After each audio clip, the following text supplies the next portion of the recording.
Welcome back. This is Joel Freeman, and today we're going to be talking about branding yourself in this particular segment. And it's part of it is part of this book. If Nobody Loves You, Create the Demand: A Powerful Jolt of Entrepreneurial Energy and Wisdom. I'd love to hear your thoughts. And there's a new workbook out with a purple cover that will help you start an entrepreneur club in your community. Today, talking about branding, I wanted to first to talk a little bit about the elevator speech, or that 10-second response. Just imagine, let's say you're on a quick flight between point A and point B, and it's a maybe 25, 30-minute flight, and you sit down next to somebody by the name of Gregory, and after you start taking off, and just sitting there, and you turn to Gregory and you say, by the way, well, what do you do? And Gregory starts sharing this most incredible story. Maybe he's a videographer for National Geographic, and he starts regaling you with stories about his travels around the world and almost being eaten by a lion and all kinds of different things. And you just are so fascinated that the flight goes by just like that. and the plane lands, and everyone gets up to go out, and they're waiting for the gate to come down and the door to open, and the people can leave. And suddenly Greg returns to you and says, by the way, what do you do? And you say, well, now let me ask you, if you are there, Gregory's asking you what your business is all about, what is your 10-second response that is so compelling that perhaps Gregory will even chase you up the ramp to ask you more about it? Or maybe some other people listening might want to hang out and to hear more about what you do.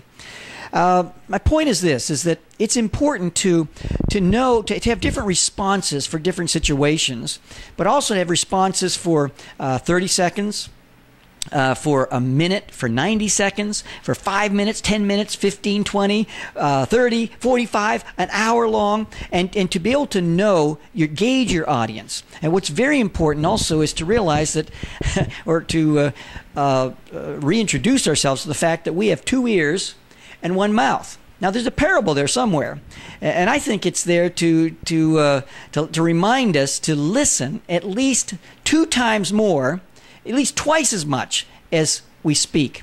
I know personally I've learned a whole lot more by listening than I have by speaking. And so the whole idea is listening and kind of determining what kind of response to give to that specific individual, especially if you have several arenas of expertise. You want to provide a gateway of interest to that individual so that they are interested in that specific thing, and it might broaden into the other areas that you provide. And another thing about this is kind of a metaphor, or a word picture, would be kind of like a zebra running with horses. Now, I've been to Africa a number of times. I've been on some safaris, and I've seen zebras up close and personal. Perhaps you've seen them too in situations in the wild or in a zoo.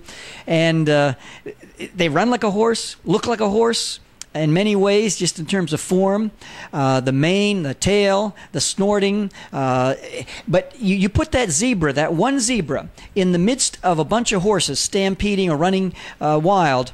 There's something about that zebra that looks different. It's the stripes. And I think that's what I want to communicate here, is regardless of what goods you're selling or what services or service you're offering, to make sure that it stands out, not in a weird way, but it stands out, and then you provide outstanding service. That's a winning combination. Standing out, outstanding. And for instance, computers. Let's say there's thousands of people that are out and about fixing computers.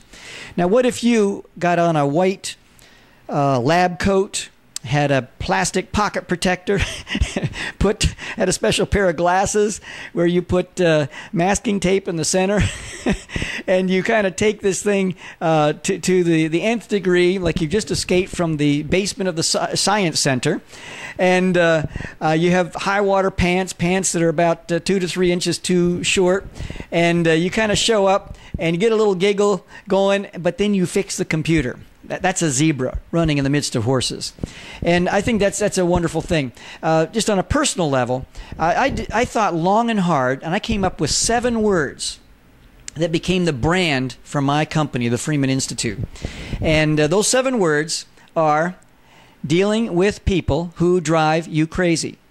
And I thought enough of those words to go to the U.S. Patent Trademark Office and to trademark them and to protect it. I check online every once in a while, every couple of months, to see if anyone else is using it as a seminar title or anything like that, and just mildly let them know that it's already been taken, and I'd appreciate if you'd change your title. I think it's, and I'll help you even come up with another way to do this. But I think a little bit of shtick and having something that's memorable, something that communicates what your company or what your organization is all about, and can also be a gate opener with gatekeepers. I know when I call to speak to a key decision maker, and they say, well, what do you want to talk to Mr. Smith or Mrs. Jones? Or Dr. Brown. I just say, well, I want to share some training that I do, and the most popular one is called Dealing with People Who Drive You Crazy. And I have a little impish, a little spin to my voice, and just kind of a twinkle in my eyes. And they say, "Oh my goodness, we need that around here. Let me get you him or her on the phone. Right? Let me get him on the phone right now." And once again, through another gatekeeper to get to the key decision maker with a brand. It's a very important thing also to whatever country you're in as you're watching this, to be able to go to the governmental agency that will help you protect this legally, so that you have something that you can really sink your teeth into and can build your company around. Another thing, and I want to kind of dial it back here in closing, is to have a life vision and life mission statement. The good is the enemy of the best. I'll say that again. The good is the enemy of the best. And as you become more successful, there'll be a lot of good opportunities, good things coming your way. And you do not want to be distracted by the good stuff. You only want the best for yourself, the stuff that you can really get involved in and be passionate about. We're all jockeys looking for a horse to ride, and sometimes the horses run fast, sometimes they plod along, but it's just something that we're passionate about and we can really enjoy. And so it's important, I think, to be able to have a life vision and life mission statement that you can run everything through that grid and see if it's something you want to commit yourself to and be a part of. I hope this has been helpful a little bit in terms of branding yourself, and be sure and pick up the book, If Nobody Loves You, Create the Demand. It'll help you. There's a whole section in the back part of the book called 30 Days to Enhance Your Personal Success, 2 self-coaching questions a day that will help to guide you and give you a lot of understanding about your personal brand, what you're all about, why you're doing what you're doing, and you'll have greater clarity at the end of the month. Thanks a lot, and look to be with you again next segment.